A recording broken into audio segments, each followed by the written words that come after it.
welcome you back again on this fresh edition on Biafra Discuss. Is actually a continuation of what I discussed on the previous video, which I told you that I'll be bringing you the communique in words as presented by the president of Igbo Development Foundation as to what direction Igbo people, Igbo nation, and Biafra in general should be, focusing on from 2019 moving forward with respect to the freedom of the old Eastern region. Listen to him, and I'll be right back. Ladies and gentlemen, let me thank you very much. Today, we've called some of our brothers and sisters. Some of them are in different organizations. Some of them, including political parties and so on.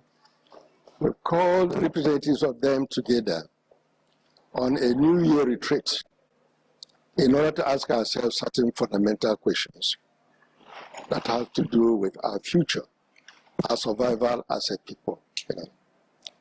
A number of items are on the agenda, but one that is very focal is the forthcoming election scheduled for February, March this year. How does it concern us? What's going to be our position? First of all, will the election hold at all? Will it end well? Will it end in crisis? Should it be part of it? These were raging questions being asked by brothers and so on.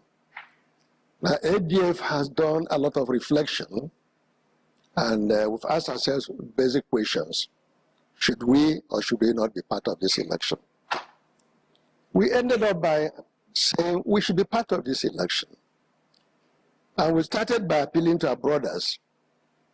Those are the top echelon of political power in Nigeria, from deputy senate president to the governors and to other people at the beginning. Particularly when we heard that one of our brothers, P2B, has been nominated as a vice presidential candidate, we looked at the whole thing. Essentially, basically, it's going to be a struggle between two Fulanis, Atiku Abubakar and Muhammad Buhari. We know what we're suffering from in this country. We know that politics in this country ultimately boils down to struggle, competition, and rivalry among the various nations in Nigeria. The Igbos, Yorubas, the Fulanis, the Hausas, the Epics, the Bibio, the Tiv, and so on and so forth. And we asked ourselves, is there any basis for choice between these two Fulani people who are also Muslims? We know what are the challenges of what we have in Nigeria today as a relationship of the Muslim-Christian interface. At the end of the day, we agreed that Igbos should not boycott the election. Igbos should take part in the election. And we also gave our own preference about whom we should support, taking into account our predicament, taking into account the challenges facing us, taking into account the agenda we think is best for our people. By the way, I'm the president of Igbo Development Foundation, an organization which within 4 or 5 years of its existence has made its mark as a platform that brings together seasoned intellectuals, traditional rulers, religious authorities, business people, youths, and so on, picked all together in our quest to work for the revival, rebuilding of our labor, and ensuring the survival of our culture and civilization, and also ensuring that we enjoy the fundamental right of self-determination, which is guaranteed to us not by any constitution or anybody, but by virtue of the Creator. Now, we've made the point over and over again that the problem with the Nigerian nation is the bringing together of different nations that should be on their own, forging them into an artificial federation That's the source of the conflict. Europe was thinking like that some decades ago, centuries ago, but gradually, Europe has liberated itself by making sure all the major nationalities have their own nation states. Is it France for the French-speaking people? Is it Germany for the German-speaking people? Is it Italian for the Italian-speaking people? Is it the Portuguese? All of them, even the Soviet Union, had gradually, reorganized itself. And Russia, as a great nation, is today driving the whole course of history. So we know that we agree that the basis of our struggle should be how to reposition Igbo nation. Of course, we know that history has put us into a political, economic, and social web we call Biafra. We fought together during the war with our neighbors under the banner of Biafra. And we know what the challenges were. That consciousness is there growing, and our youth all over the whole world preaching the gospel of reviving that nation. We know we lost the war, and we know why we lost the war. So our youths have been fighting valiantly. They began from MASOP to IPOB, both the one by the elders and the one that is involved under Nnamdi Kanu's leadership. These are all youths. They are all people in search of political freedom. We are not in search of conquering anybody. And the ADF view is that if Biafra is to be made up of Igbo, and the Efik, the Ijaw, and so on, it must be through a process of self-determination. We can't assume that Biafra was a political entity, must, whether they like it or not, include the Ijaw people. No. We are working towards a process that will make it possible for all of us to agree to be in one political district, but one in which there is no master or slave relationship, as it was in the old Eastern Nigeria. We know why our neighbors, how they became uncomfortable with us, because the NCNC became virtually Igbo party. Eastern Nigerian government became virtually Igbo government, dictating to the others. We want this situation to change. Our major focus is Igbo, of course, and her neighbors. Our major focus is, as we have articulated, after studying the situation, asking ourselves, at this point in time, where should the Igbos be heading towards? We came to the conclusion, after interviewing our people, that Igbos are in search of political freedom. That political freedom can only be guaranteed within the Nigerian Federal Union if Ali is treated as an autonomous region, where we control our security, our economy, external relationships, our judiciary, educational system, cultural system, so on and so forth. That is our system of an autonomous region, Igbo as an autonomous region. It has to expand to include our neighbors. It must, as I said, through the process of self-determination. In other words, the regional autonomy we're asking for, from Igbo point of view, that we want to be an autonomous region, and we're willing to work with our neighbors to live together in one autonomous region. There's something that happens in the Arab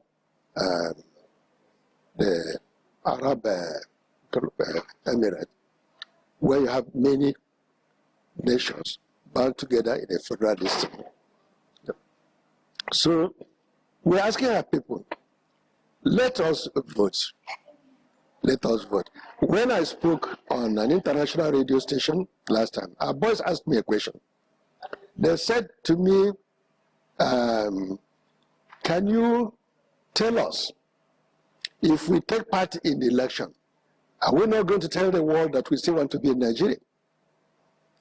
I told them, I don't think that is what is meant by that. I don't think voting this time means we want to stay in Nigeria. But if we want to give the world evidence of our determination to be a nation of our own, it's not through this election.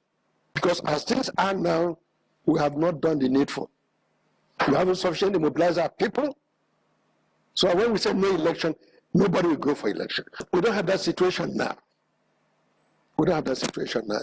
If the election comes next month or thereabouts, more than 70, 80% of Igbos are going to vote. And then, let's say 20 or 30% don't vote. If evidence of whether we want to stay together, stay in Nigeria or not, is to be derived from this election, then the conclusion will be that if 70% say we vote, it means we want to stay in Nigeria. But that's not what it means. That's what there are certain basic things we are looking for. Gentlemen, what we're in is a political struggle. It's not propaganda struggle. It's not a question of who would outmatch each other in propaganda and abuse or so. It's a period of strategic thinking as well. We just returned from the United States. When we turn around, meeting our kids and kids all over the whole place, interviewing, interacting with them. So, unfortunately, one of our leaders who was with us was sick, became sick before then. He was with us there. He came back here. We've seen him back. Unfortunately, he's no more with us. I mean, our indefatigable Dozier Kedife, He's been to America with us twice, So today, our people, ADF is saying, let us vote.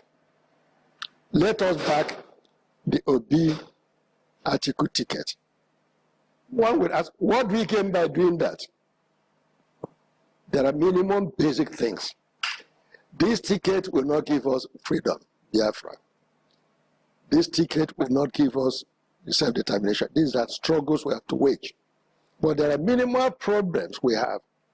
Some pressures which the enemy exposes us here. Look at our businessmen. They're being ruined, being destroyed, being hounded from pillar to post. See what Innocent is going through. See what Naj is going through. For 3-4 years is trying to give us power, which is the milk hub of development. See what he's going through all these years. See what Ibeto has been going through. And now we have Dangote, business conglomerate, funded from the federal resources. Now, every nook and cranny of our land are supplying us cement. And this is part of the war. So we believe that if Atiku and Obi come to power, Innocent is not likely to continue facing what he's facing. No Chikasin, no Ibeto, no Naj, no even Ihanacha and others. Well, that's just one of the basic things. We are likely infrastructure is more likely to improve. Our seaports are likely to come on board. Our international airports are likely to come on board. Those are some of the basic things, gentlemen. So we are looking at comparative advantage, people say. That's what the minimum things we expect from the election. There are some other things, The faith, why we have this faith is when we studied Peter B's pedigree. Peter B is not a saint. He has his own weaknesses as an individual. But one area we cannot fault him is that he's very development conscious, And the government in which he serves is likely to give us some leeway or provide an environment which is not antagonistic to investment in our labor. That is the minimum things we give them. So today we've called our brothers and said, let us sit down, look at a number of issues as we begin the new year. One issue is this election. We want to explain ADF stand. I hear from our brothers, It is not a law that we must cage everybody together. Whether we all agree or not, we'll continue working together. That synergy is important. Ohaneze, ADF, Nibo Lagos, and so on. So we must all be working together. And I want to warn those who are going about propagating the mischief that ADF is trying to upstage Ohaneze. That is the most treacherous statement anybody can make.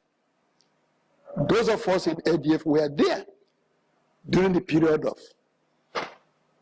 Ezozobo. We had an organization then. During the period of Joruku, during the period of Ikedife, during the period of Wechwe, we worked together. in propagating and pushing Igbo agenda. We know what Ohaneze can do and what it cannot do. We know its potential. We know we need what we may call Zukamala, where all of us can meet from time to time, and that's where we put Ohaneze. Ohaneze cannot do a lot of the things ADF has done, not because they're unwilling, but because they don't have the resources. They don't have the compactness to be able to forge all the major programs. I'm assuring you that within the last 2-3 years, ADF has done its homework. We look at various dimensions of Igbo challenge and working out ways we can pursue it. This year is going to be more a year of practical listening. We're going to focus more on the need for political platform to drive Igbo regional agenda. So that is why we're here today. We're going to hold a meeting after the election. Our brothers in the US want us to have an international summit in order to look at the post-election and look at the future of our Igbo. Thank you very much. Thank you for watching this far. I believe you have heard his word. He's a father, he's a prof. He has been on the trench fighting for the freedom of the people. In fact, God will always raise men of integrity, men of honor to steer the affairs of Igbo nation towards the right direction, to give Igbo nation a sense of leadership and focus. That is what Professor Uzodinma Nwala have been doing for Igbo nation. I thank him so much. I pray that God will keep him.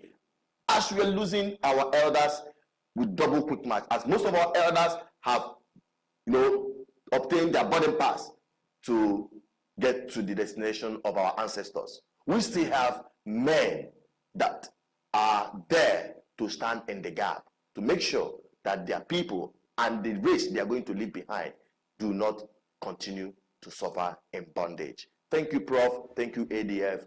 And to you that are listening, if you have not subscribed to BVI Channel 1, don't forget here we give you unbiased updates on events happening in the eastern region of Nigeria, talking about the Biafran land in general and Igbo land in particular.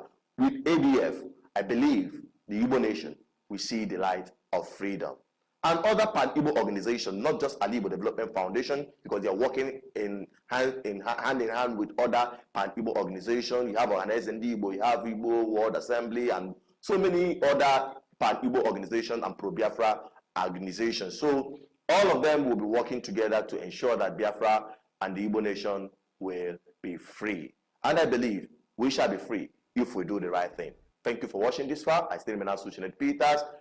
Till I meet you next time, stay blessed and stay safe. If you have not subscribed, please do so before this video elapses. Invite your friends and follow us on all our social media platforms. Ensure that you are part of this moving train. Goodbye and God bless you.